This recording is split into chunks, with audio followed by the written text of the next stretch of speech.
teljes testvibráció elvén alakuló készülékeket a 70-es években fejlesztették ki, méghozzá az űrkutatásból került a mindennapi életbe ez a készülék.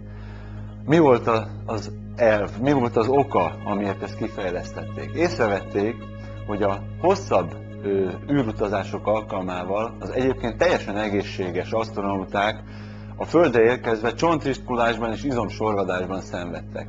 A tudósok rájöttek arra, hogy ennek az oka a súlytalanság állapota, a húzamosabb ideig tartó súlytalanság állapota, a teljesítménysport, a csúcsra járatásról szól, és itt is a legkorszerűbb módszereket próbálták alkalmazni, és rájöttek, hogy bizonyos izomcsoportokat eredményesebben lehet és gyorsabban lehet fejleszteni megengedett eszközökkel, dopingmentesen, ezzel a készülékkel.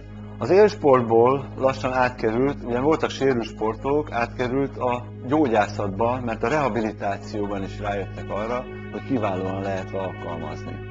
A készülék lelke egy billenő plató, amire a sportolónak vagy a gyakorlatot végzőnek rá kell állnia. A billenő plató egy központi tengelyre van felerősítve, egy motor segítségével változtatható amplitúdóval mozog.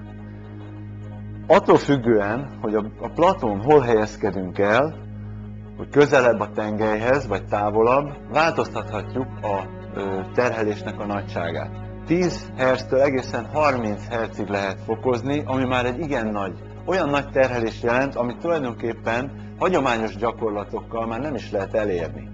Közismert tény, hogy többfajta izomrosttal rendelkezünk, vannak az úgynevezett lassú típusú rostok, amik kis ellenállás esetén működnek, ezeket használjuk a mindennapi életben, legtöbbet, de vannak az úgynevezett gyors rostok, amik a nagy ellenállásra szakosodtak, amikor gyors, intenzív mozgást kell végezni. A mindennapi életben erre nagyon-nagyon ritkán adódik lehetőség, nagyon ritkán használjuk ezeket az izmokat, és az a baj, hogy amit nem használunk, azt lassan elveszítjük. Tehát ezek az izmok elsorvadnak.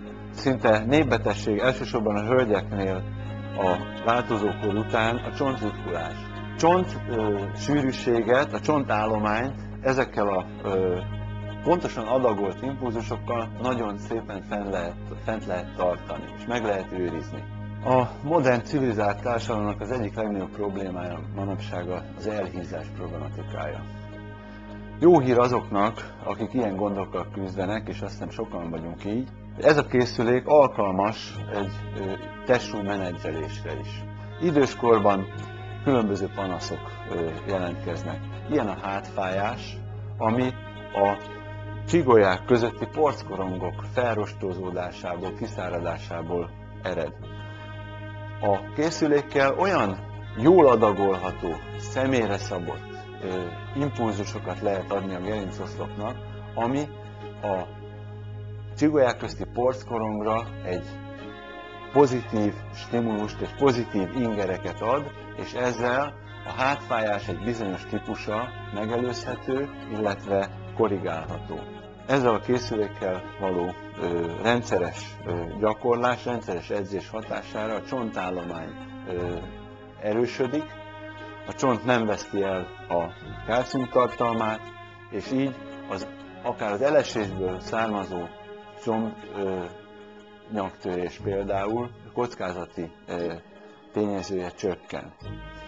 Még egy problémáról kell beszélni, időskorban előfordul az inkontinencia. A medence körüli izmok és a záróizmok stimulálásával, a készülék segítségével itt is komoly javulás érhető el, és ez a igen kellemetlen probléma is orvosolható. Különböző testhelyzetekben különböző izomcsoportokra lehet hatni. Ha teljesen nyújtott a törzs, és az alátámasztás függőleges, akkor a teljes testre hat a vibráció. Hogyha behajlítjuk a térdünket, akkor a hatás a négyfejű combizmon és a farizmokon határozottabb. Ha lábújhegyre emelkedünk, akkor a háromfejű lábikra izom erősítése történik. Abban az esetben, ha előre döntést végzünk egyenes háttal, akkor a mély hátizmok és a lapocka feletti izomra hat a gyakorlat.